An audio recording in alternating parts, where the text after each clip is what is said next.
થી કરી હતી. એટલે એક કથા એમની રજૂ કરું છું સલીમભાઈની, અને એના પછી મારા 4 કે 5 શેર.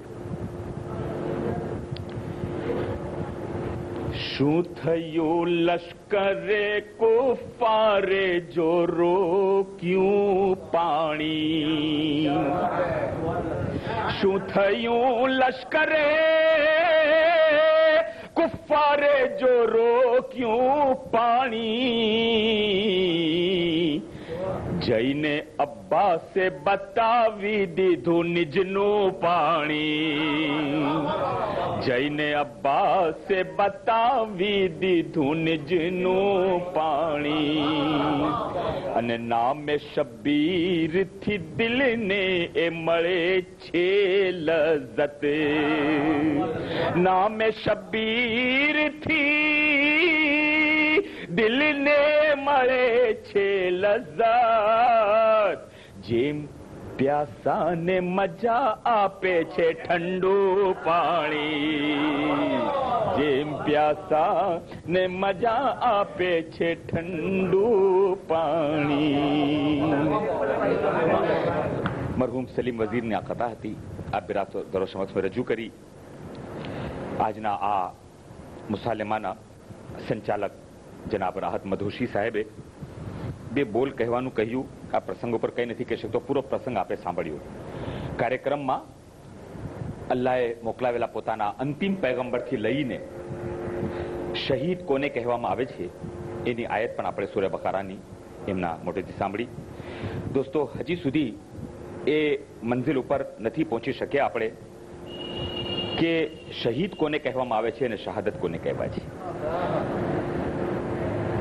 એ તો હુરની લાશ હતી, પણ હજી 40-50 વર્ષ અગાઉ છપાયેલા સમાચારોની કટિંગ મારા પાસે ફાઇલમાં મોજૂદ છે કે મદીને મુનવ્વરામાં સહીને હુઝુર સલ્લલ્લાહુ અલૈહિ વસલ્લમમાં જ્યારે એની વુસઅત માટે, એની પહોળાઈ માટે જ્યારે ખોદકામનું કામ શરૂ કરવામાં આવ્યું ત્યારે હુઝુરના પિદરે બુઝુર્ગવારની લાશ પણ એવી જ રીતે મળી જે પ્રમાણે હુરની લાશ મળેલી હતી. એ જ પ્રમાણે લાશ. એટલે શહીદ જીવન છે. આ એ છે કે પરવરદિગારે રબ્બુલ ઇઝ્ઝત એમને રિઝ્ક તાહિર આપે છે, જેનો શઉર, જેને સમજ આપણને નથી. અને જ્યારે પણ આ પ્રશ્ન બિરાદરો વચ્ચે આવ્યો કે ભાઈ 2 મયતોને આપણે દફન કરીએ છીએ, તમે કહો છો કે આ મુર્દા છે ને આ જીવન છે, કઈ રીતે બને? બંનેની કબર બાજુમાં છે. આપણે કહીએ છીએ ભાઈ આ જે છે એ મયત છે, મરી ગયો આ માણસ, અને આ માણસ જીવન છે.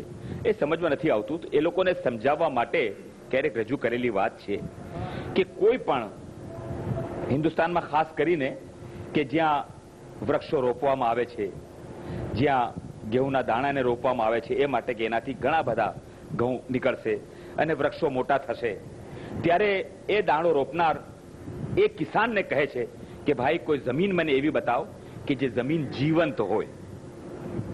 ભાઈ જમીનનું જીવંત હોવું શું મતલબ છે? તો કહે છે કે મેં ઘણી જગ્યાએ અનાજના દાણાઓ રોપ્યા છે, પણ જમીન એ દાણાઓને ખાઈ ગઈ છે. એટલે કિસાન જઈને જાય છે એ માણસને અને જમીન તપાસીને કહે છે કે આ જમીન જીવતી છે અને આ જમીન મરેલી છે. દફન થનાર માણસની તો વાત પછી છે, પહેલા જમીનની વાત કરો છે ને, કે આ જમીન જીવન છે. એ કહે છે શું કારણ છે? કારણ છે કે આ જમીનના અંદર જ્યારે તું દાણો રોપીશ તો દાણા ઉગવા તો દૂર રહ્યા, તારો રોપેલો દાણો પણ એ ખાઈ જશે, કારણ કે પોતે મુર્દા છે. અને આ બીજી જગ્યા જે તને બતાવી રહ્યો છે જમીન જીવંત છે. અગર તું એક દાણો રોપીશ તો એના અંદરથી ઘણા બધા દાણાઓ નીકળી આવશે. જ્યારે જમીન જીવંત છે અને જમીનને જ્યારે તુરાબ કહેવામાં આવે છે તો શું મંઝિલ થશે અબુ તુરાબની? દોસ્તો, અંદાજો કરો. અલ્લાહુ અકબર. અને એ અબુ તુરાબ કે જેના ફરજંદોએ ઇસ્લામને બચાવવા માટે પોતાની જાનોને કુરબાન કરી દીધી, હકીકતન જીવન છે. અલ્લાહની રાહમાં ચાહે કે મેદાનમાં મરે કે પોતાના બિસ્તર ઉપર, અલ્લાહની રાહમાં અગર જો એને જાન આપી છે તો એ જીવન છે. હવે અગર જો એ જીવન અને એ શહાદત સમજમાં આવી શકે કે તલવાર ગલાની ઉપર આવે તો જ જીવતા છીએ, અલ્લાહની રાહમાં નહીં. શહીદનો મર્તબો પામવો છે તો અલ્લાહની રાહમાં જદ્દોજહદ કરનાર પછી પોતાના બિસ્તર ઉપર મોત આવે યા કરબલાના મેદાનમાં મોત આવે યા કहीं મેદાનમાં આવે, પણ અલ્લાહની રાહમાં જદ્દોજહદ કરતા મોત આવે તો શહીદ છે અને શહીદ અલ્લાહની નિગાહમાં જીવંત છે. દોસ્તો, બસ હવે એક કથા પહેલી અને 3-4 શેર.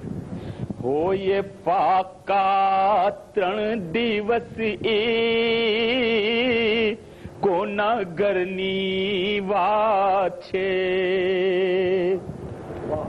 હો હોયે ફાકા 3 દિવસ એ કોના ઘરની વાત છે, પણ સવાલી દાન પામે એ જીગરની વાત છે. હોયે ફાકા 3 દિવસ એ કોના ઘરની વાત છે, પણ સવાલી દાન પામે એ જીગરની વાત છે. જેમ શહાદત સમજમાં નથી આવતી, શહીદ સમજમાં નથી આવતો, એ પ્રમાણે આ વાત પણ સમજમાં નથી આવતી બે મિસરામાં. પણ સવાલી દાન પામે એ જીગરની વાત છે. અરે શું નવાઈ છે અગર જન્નતથી આવે છે અનાર, શું નવાઈ છે અગર જન્નતથી આવે છે અનાર. અરે એ જે ચાહે તે મંગાવે તેના ઘરની વાત છે. એ જે ચાહે શું નવાઈ છે અગર જન્નતથી આવે છે અનાર. એ જે ચાહે તે મંગાવે તેના ઘરની વાત છે. એ જે ચાહે તે મંગાવે તેના ઘરની વાત છે. ને બોલવામાં કરબલા તો શેર જુઓ, શેર દેખાય. બોલવામાં કરબલા તો બે પ્રહરની વાત છે. બોલવામાં કરબલા તો બે પ્રહરની વાત છે. પણ સમજવા બેસીએ તો ઉમ્ર ભરની વાત છે. પણ સમજવા બેસીએ બોલવામાં કરબલા તો બે પ્રહરની વાત છે. પણ સમજવા બેસીએ તો ઉમ્ર ભરની વાત છે. શેર જુઓ, શું